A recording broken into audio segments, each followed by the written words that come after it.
So today we'll do a summary of what we have learned in the 9 stages of, let's say, meditation. Sometimes we call it the 9 stages of mental development, but I think we better say the 9 stages of meditation. When you meditate, you have to have a method.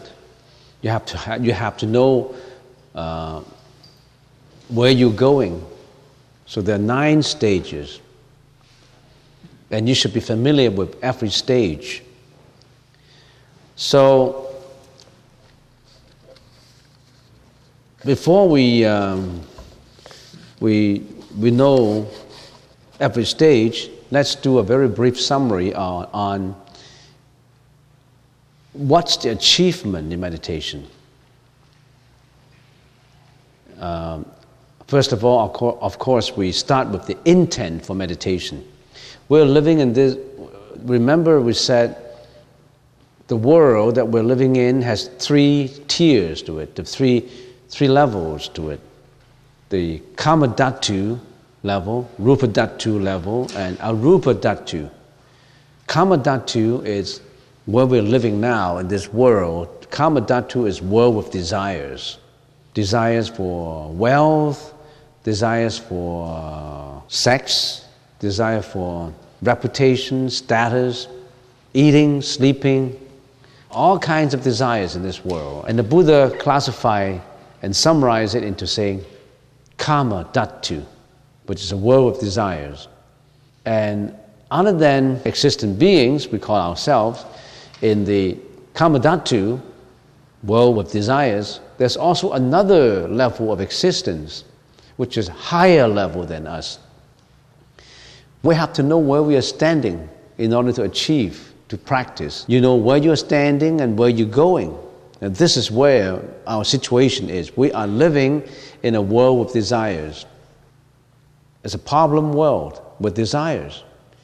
Because of these desires, we have karma, which roll us into an unending cycle of reincarnation. After the death of a body, a demise of a body, then roll into another body, and go on with mental afflictions, with sufferings, all kinds of sufferings that we have gone through. And such a level is characterized by suffering. We can't get away from suffering. Nobody can. Sickness, aging, death, insatiable desires,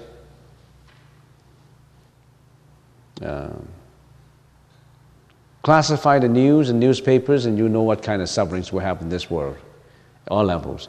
So another existence is called the Rupa Dhatu. Rupa Dhatu is a higher level of existence without desires. In that world, there's without desires, but they still have form. Rupa means form. Molecules, protons, electrons, atoms. Eyes see, ears listen, tongue taste, nose smell. We have objects of perceptibility. But no more sex, no more gender. When we classify gender, we're in desires. Imagine if there's no desires, what's the need for gender? What's the need for a man and a woman? Or relationship between a man and a woman? No need for that. People say relationship between a man and a woman is good. It's an enjoyment. It's love. But at that level, there's no such thing as sexual love anymore. That's a hindrance to purity. But in this world, it's a topsy-turvy thinking. We think that that's an enjoyment. That's good. But actually, it isn't. That pulls us down, that creates problems. When you do not know how to direct that love to the right path, you're involved with raping, adultery, prostitution, you name it.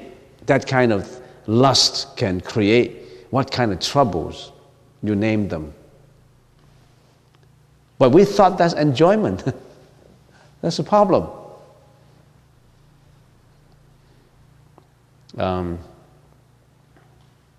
I was in Kuala Lumpur 2 months ago, and I went to Radan Island, and after a few days I left. We took a taxi from the hotel to the airport, and on our way to the airport we talked to the taxi cab driver.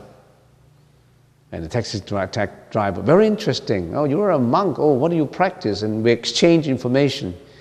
And then he said, after a while, talking for a while, politics and everything, and 10 minutes before we arrive at the airport, suddenly he told me something that really touched me.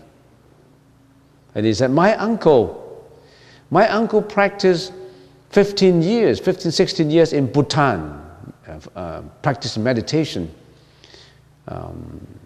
He is a yoga teacher, and he practiced in the mountain with some yogi, some yoga practitioners, and 16 years, very good. My uncle is very kind, very compassionate. He's a master in meditation. And then last month, my uncle came back to us, and bid us farewell, say goodbye to us. And I said, why did he say goodbye to you? Because he's going on to another development, spiritual development. What spiritual development? And he said, he found a cave. And he made a door from the cave, from the rock, from the stone, and then he carved a stone from the rock, and then he make all kinds of preparations inside that get fit for one person meditating over there, with a meditating stool, with good seats and everything. And he said he's going to go into the cave, and people outside will close the cave door. It takes, of course, 10 people, or I don't know how many people, maybe a machine to close the stone gate. And then he said, I'm going to that cave, and I'm going to practice for 7 years. And 7 years later, you open the cave, the door. If I'm dead, let me die. If I'm not dead, you open the cave, I'll come back with a message. Oh, what a wonderful man. You mean no cooking, maybe no air, no water, no food, just a cave for meditation. He must have achieved some level where he didn't need to eat for months while he was in Bhutan. People like that. The people in Bhutan who meditate for 1 month without food, without water. And they are in complete tranquility and happiness and peacefulness, equanimity. And that kind of happiness, you can't find words to describe it. It's beyond, it's unbelievable, it's inconceivable, it's beyond descriptions. You think you gain $1 billion and you're happy? They wouldn't give that kind of happiness to you for billions and billions of dollars. It's not purchasable. So, he got into that cave and said goodbye, and 7 years later, opened the cave door. If I die, let me die. If I'm still alive, I'll come back with a message. So he's in that cave now. Now maybe 4 months. And I got the name of that taxi cab driver, and I'm going to call him 7 years later. What happened to your uncle? People who don't understand may say he's stupid, What kind of uncle is that? Going to the cave, no food, nothing? Rats? How about rats and snakes? Humidity? So for spiritual development, that person is determined to get nirvana. He's determined to get enlightenment. If people work with that kind of determination, he must have achieved something. He must have found the right path, the right objective, the right motive. What kind of motives we have right now?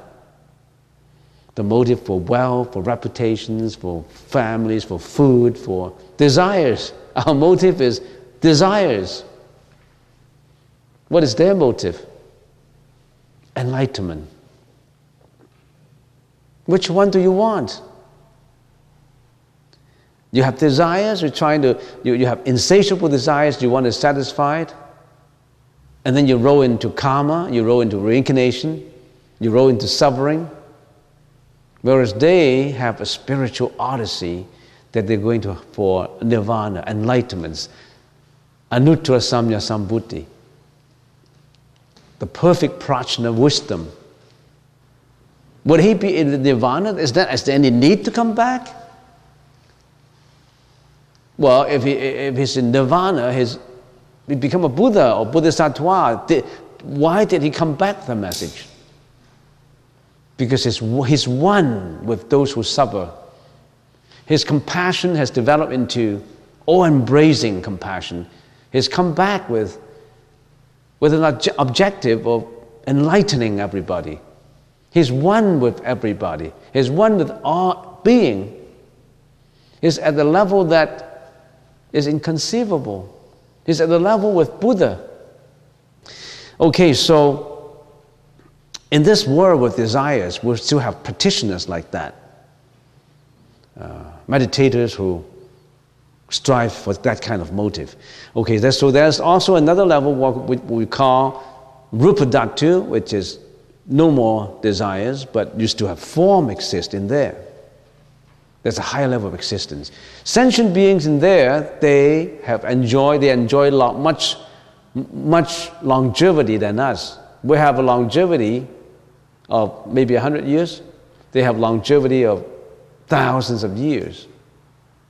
They enjoy extreme happiness, but they still have to die. They still have to roll into a transmigration of reincarnation. They still have to die because they're not enlightened yet.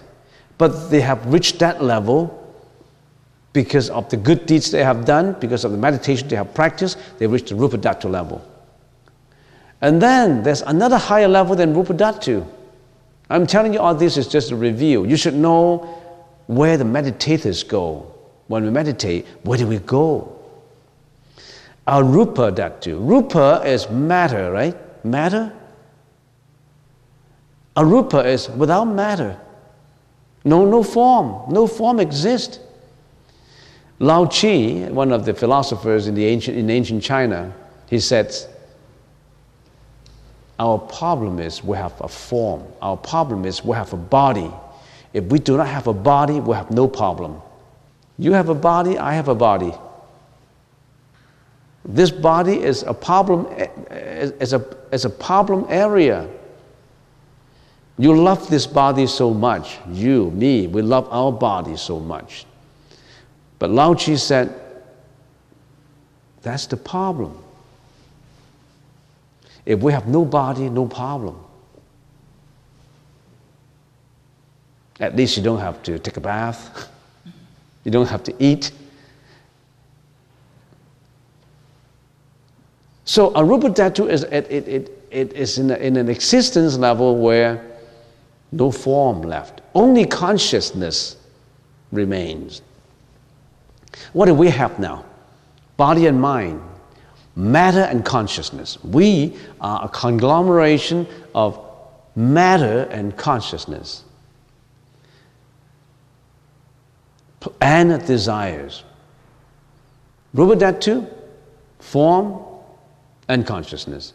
Arupa Dhatu, no more form, just consciousness. If you continue to meditate and meditate and meditate, the highest level you go.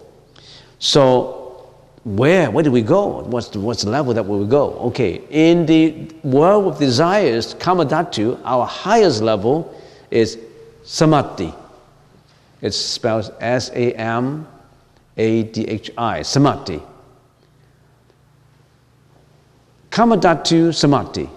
Kamadhatu samadhi is the highest form of concentration or meditation in this kamadhatu level. Not the rupa dhatu yet. The highest is called kamadhatu samadhi. In there, what do you feel? In there, you have one-pointed concentration. You have extreme happiness, peacefulness, equanimity, and gradually you are eliminating your ego, yourself. Because of this self-ego, you differentiate and discriminate the other ego, and this relationships creates the problem.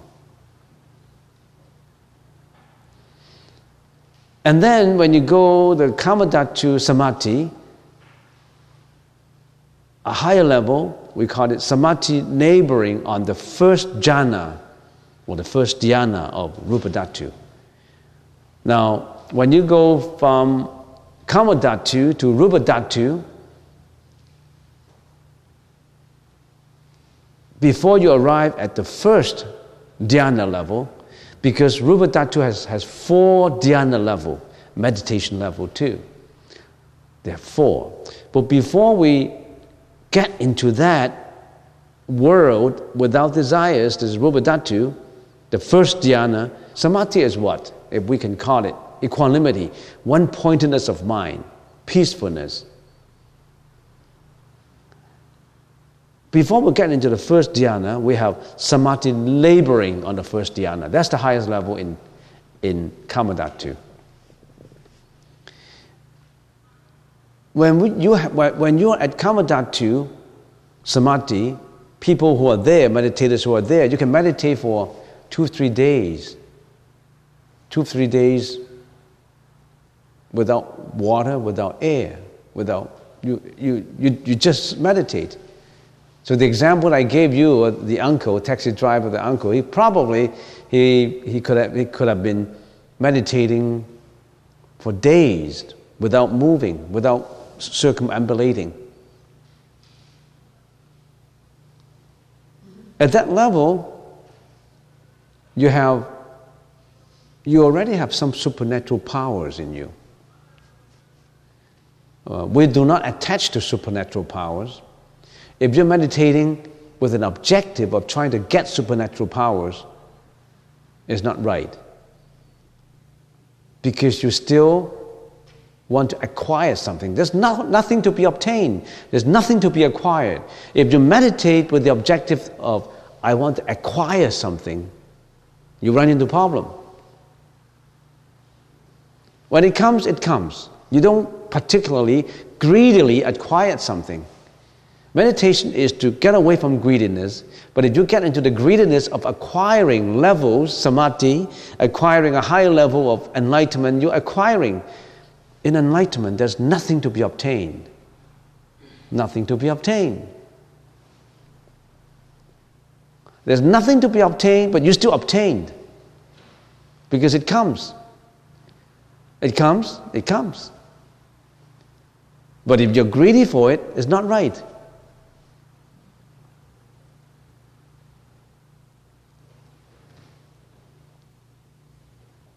So that's a Chinese saying. If you are destined for that amount of wealth, you don't have to look for it. The wealth will look for you. So you don't have to be involved in bad deeds to gain wealth, because that would create karma. The wealth will look for you. The money will look for you, if you're destined for it.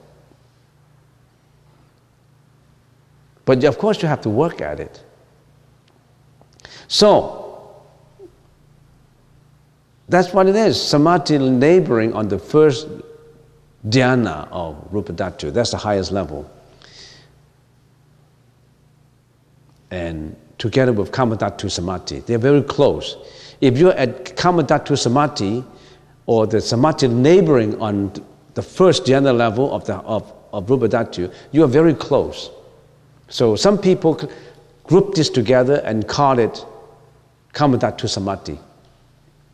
They don't differentiate Samadhi laboring on the first dhyana level of Rupa Dhatu and Karmadhatu Samadhi. They combine it and call it Karmadhatu Samadhi. Maybe that's more simple to remember. The highest level in Karmadhatu is Karmadhatu Samadhi. And what is this 9 stages of meditation? These 9 stages of meditation would help you to achieve that samadhi.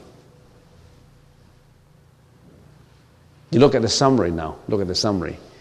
If you follow these 9 stages of meditation, which emphasize a lot on samatha and a little less on vipassana, more on samatha, more on concentration. Okay, let's take a look at the summary. First of all, follow the personal instructions that you have heard, that you have learned. In other words, you exercise your power of hearing to listen to the instructors, to read or to listen, and then you know how to meditate. For example, in the morning, we said you got to know how to meditate. So your first level is mental placement. Where do you place your mind? When you come into this hall, you meditate, you must learn mental placement. Where do you place your mind? You want to place it outside? How can your body be inside and you place your mind outside? People are like that. When you're meditating in the hall, they're thinking of family, going to parties, and all kinds of thoughts not related to what currently they're doing now. They reflect, they remember the past, not concentrating on the present, and they're worrying about the future. The body is here, but the mind is millions of miles away. That's not mental placement. When you're sitting in here, you're not paying attention, that's not mental placement. So mental placement is the first thing. But before mental placement, you've got to know how to sit. The 3 adjustments.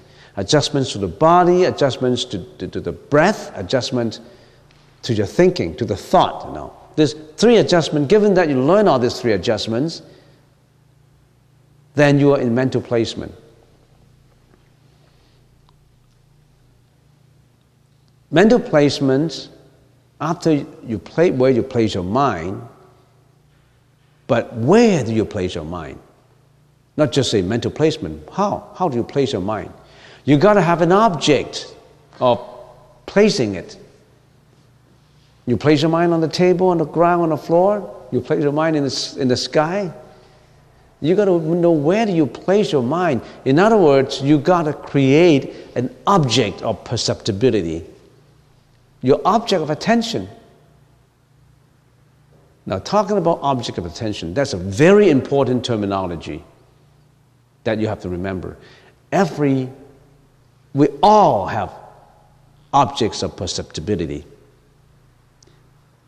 Now, let's talk about this. Let's further talk about it in further detail.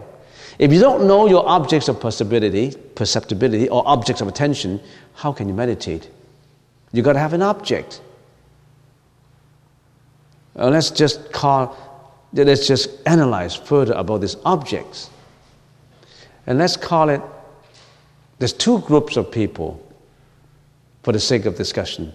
One group of people is ordinary, mundane, contemporary people who do not practice, who just go about looking for wealth and status and desires. They were involved in everything. As long as they're happy, they want to do anything they want as long as they're happy. They're not involved with practicing the Buddhist teaching. They're just common, ordinary people. This is one group. And the other group is, no, these are practitioners. They want to meditate. They're looking for enlightenment. Now, there's 2 groups of people in here. What are the objects of perceptibility of this group of people who are common people, ordinary people, sentient beings? What's the objects of, what are their objects of perceptibility? Ordinary people. We try to analyze them. How do they perceive objects, first of all? What do they have to perceive objects? They have eyes, right? They have eyes to see, nose to smell, ears to listen, tongue to taste, body to touch, the mind to create thought and thinking. So these are the tools they use to perceive objects. Agree? If you are just a lump of meat, of flesh, you have no eyes, no ears, no senses. We call them sense organs, sensory organs. You have sensory organs, you have 6 sensory organs to interact with the 6 environs. You must know that. If you don't know that, how can you meditate? The Buddhist teaching is in extreme detail, Not just talking about blessings and prostrations. The Buddhist teaching is in extreme detail. It's in so much detail that you really have to spend years to know about it. But I'm just summarizing it for you. I'm still talking about the first group of people. I'm not talking about the people who are looking for enlightenment. Ordinary people. What do they have to interact with the world? They have 6 organs, sensory organs. Eyes interact with form.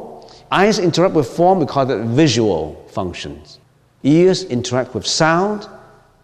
Ears interact with sound, we call it auditory function. Nose interact with smell, we call it odor function. Tongue interact with taste, we call it the tasting function. Body interact with touch, we call it a tactile function. The mind interact with all kinds of thoughts, we call it the mental functions. This is how we perceive things. And when our eyes interact with forms, for the purpose of discussion, what do? When we see things, this is pretty, this is ugly, this is red, this is white, this is beautiful, this is handsome. We discriminate, we create, at the same time, we create a judgment on it. We have, in the Buddhist teaching, we said, when the organs interact with the objects, at the same time, there are counterparts to, you see, when the eyes interact with objects, what arises? When the eyes interact with objects, what is that thing that arises? Consciousness arises, right? Unless you see without consciousness, that means you don't notice it. I see you, but I don't know you. Because I don't have a consciousness created. In other words, I could be seeing without seeing, I could be eating without eating. I could be eating, but I don't know what I'm eating. Have you ever experienced that before? You've got to have consciousness created, right? When I see the consciousness, the visual consciousness is created. But when the visual consciousness is created, at the same time, there's 51 mental functions created, according to the Buddhist teaching. 51, generally. In details, too much details to know, but generally, in broad categories, there's 51 mental functions. It's all laid down in the Vijnanavada studies. What are these 51 mental functions? Anger, jealousy, hatred, shamelessness, greediness, parsimony, you name them, envy, enmity, injuries. At the same time, you say, I see this guy, and I don't like this guy. I hate him. I see this guy, I see this lady, she's beautiful, I love her. I see this man, I don't like him. I mean, he's taller than me, he's prettier than me. I have jealousy in this guy. He must have other defects that people don't like him. Jealousy. He's driving a Mercedes, so what? Filthy money. I mean, at the same time, when your eyes see things, when the consciousness is created, 51 mental functions help you to stereotype, help you to label things. You have that experiences, or you don't label at all? I see things without discrimination. Then you're close to enlightenment. When we see things, we discriminate. We put in judgments. And when this consciousness is created, then there's a whole series of analysis and investigation in our mind. Say we go into, this is Christmas season, and I go into a shop, I look at a diamond ring, and it was laid on, especially in Asia, when they buy rings, they have a few rings put on a tabletop and that you choose, and then the salesman, another customer come in, and the salesman busy with the other customers and lay some rings on here, and you were thinking, well, I love all these things, but I don't have enough money to buy it. The greediness in me, the 51 functions, one of the functions is greediness in me is agitated. Oh, when he's not watching me, can I just pick one and put it in my pocket? Well, your greediness arises, your consciousness arises, your visual consciousness arises, you love it so much, the mental function of greediness arises, it drives you to action, the action of stealing. When the action of stealing is performed, the karmic energy arises. The karmic energy would drive into different directions. One, you're being caught. The other, you're not caught. But even if you're not caught and given to the police, you think you can get away with it? No, because that energy still remains. Being caught and not being caught is just the consequence of it. So every thought, every action, every speech has karmic energy in it. You can't get away with it. You can get away I get away from that shop with a diamond ring in my pocket, and I'm great. I mean, with this, yeah, you get away, but the karmic force stays with you. Some people say, no, nobody knows. But that force is planted in your consciousness. Who did it? You did it. It's just like in your computer of consciousness, you key in that action. It's already in the memory. You can't get away. Who did it? You. You're not caught, that's the consequence only. Nothing to do with the immediate effect. The immediate effect is already key in. So given that, just to consider a little bit more, I'm trying to get into a little bit more detail. Given that, so what do we do everyday life? You got to be very careful with every thought that you have. Not just the action, every thought.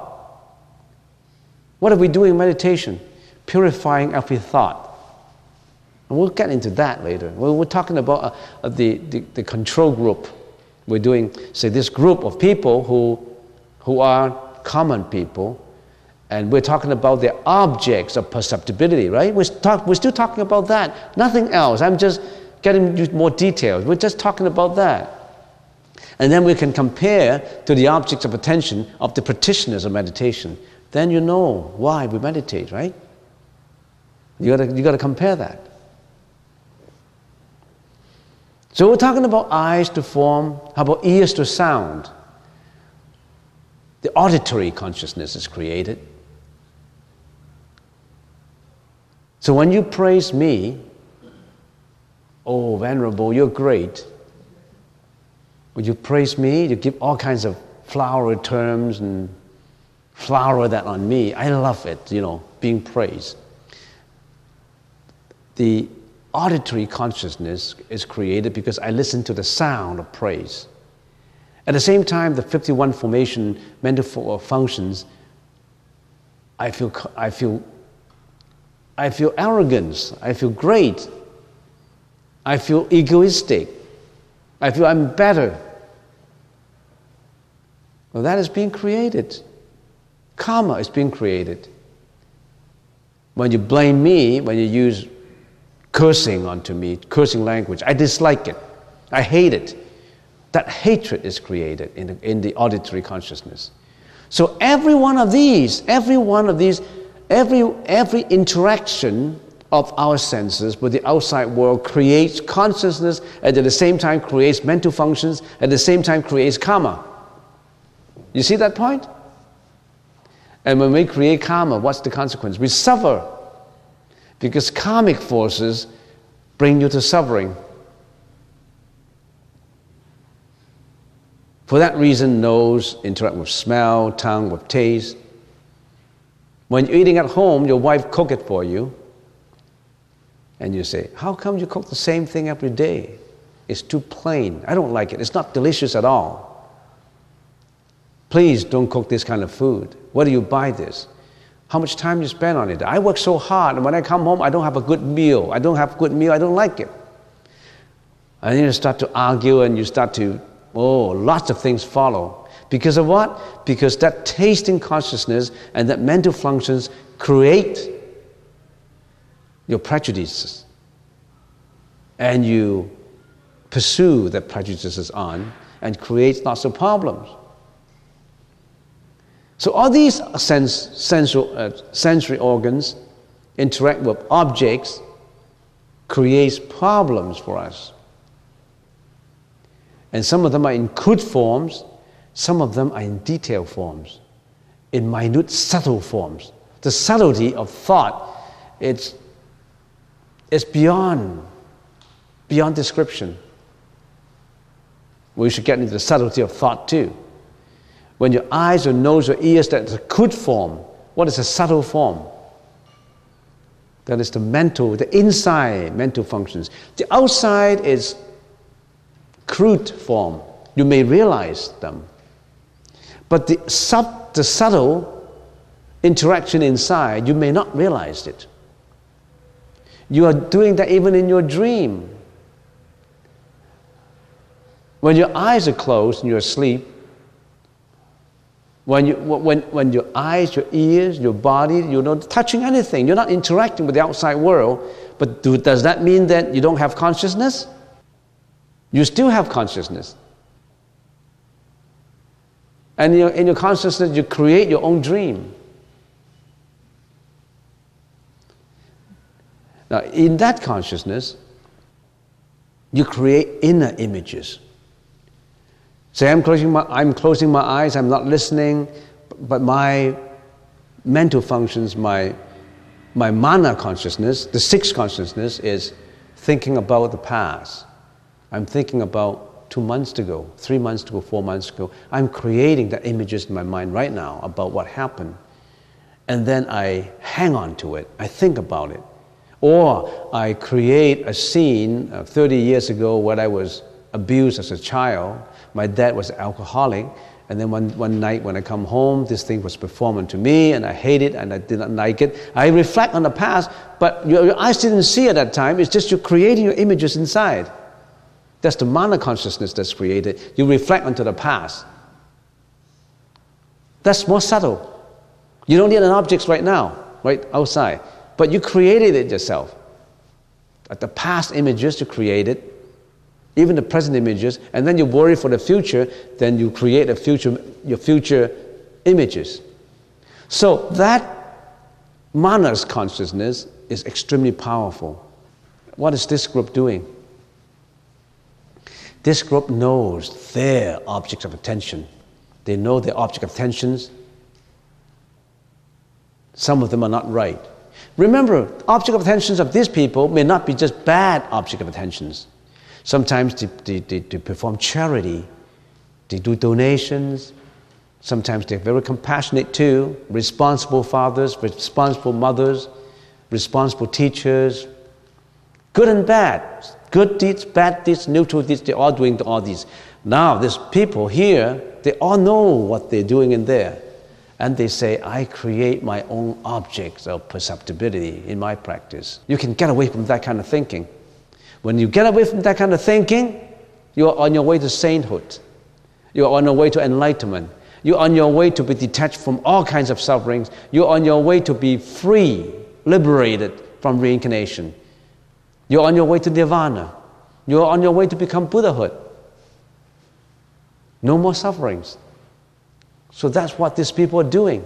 They're training themselves by creating some objects of perceptibility for the practice. Get away from all these objects. Just perceive, just having this nose tip as your object of attention. Breathe in, breathe out, air in and air out. In other words, no more of any other wandering thoughts, just the thought on this. No more greediness thought, no more jealousy thought. But I just concentrate on here because I've been habitually thinking like that. Now, no, I don't want to do that. I want to train myself. I want to pull all my wandering thoughts into just one thought, concentrating in the nose tip. But is that enlightenment already? No, that's not enlightenment. That's the ship to enlightenment. It is not enlightenment itself. It's just a vehicle, a tool for enlightenment, a tool to train yourself to enlightenment. The ship that takes you to Victoria. But that ship is not Victoria. That ship brings you to Victoria. So you use that object of attention for practicing. Mental placement. The first is to create your object. Some object could be anapanasati, nose tip. The other could be the belly button. 3 inches below the belly button, we call the ocean of breath. I concentrate my mind in that ocean of breath. In other words, I'm sitting in here. What is my object of concentration? Oh, if I use this, so breath in and breath out. In breath, out breath. In breath, out breath. That's my object. And then my thought goes away. No, I don't want my wandering thought. I want to put it back to my nose tip. So you want to place your mind to that object of attention, of concentration. That is procedure number 1, the first level. You've got to understand that. It's simple. You don't habitually think that way now. You're thinking this way. And the power comes if you're successful. What can you achieve? If you finally, after the 9 levels, if you achieve, what can you achieve? You achieve Kamadhatu Samadhi. In other words, you could be in meditation for days. Your happiness, your joy is beyond description. And you're on your way to a much higher level of tranquility, of equanimity, close to what the Buddha experienced. And as you're doing that, as you are achieving equanimity, what happened? Your wisdom comes. In other words, our mirror mind has been covered with dirt for millions of years. Now we're using a method to erase it bit by bit. And in the process of erasing all the dirt and mud and dust from the mirror, what happened? You can see yourself, your real self. When it's covered with mud and dirt, you don't see your real self. You see a distorted self, an egoistic self. When everything is erased from the mirror, it's one bright reflection, you see your real self. That real self is one purity. So that's mental placement. Anybody who don't understand that, the first level, mental placement? You've got to know that mental placement. You've got to know what habitually you are thinking. We must not think habitually like that. We got into trouble. We steal, we kill, we fabricate, we lie, we commit sexual misconduct. We do all kinds of things in that group. We were in that group. We're still in that group. Mind you, you could be in this group, in here, and when you go out, you're joining that group. Because we've been so much used to that group. We only have 5 minutes left. And I can't finish it anyway for this review. But let's just remember, mental placement is the first stage. And you have to know, how do we place our mind? Why do we place our mind as objects? And what objects they are using habitually? What objects we are using in here for the sainthood, for the meditation, for the liberation, emancipation of life. Emancipation from an egoistic prison. Once you're successful in this, your egoistic prison collapses and you're out.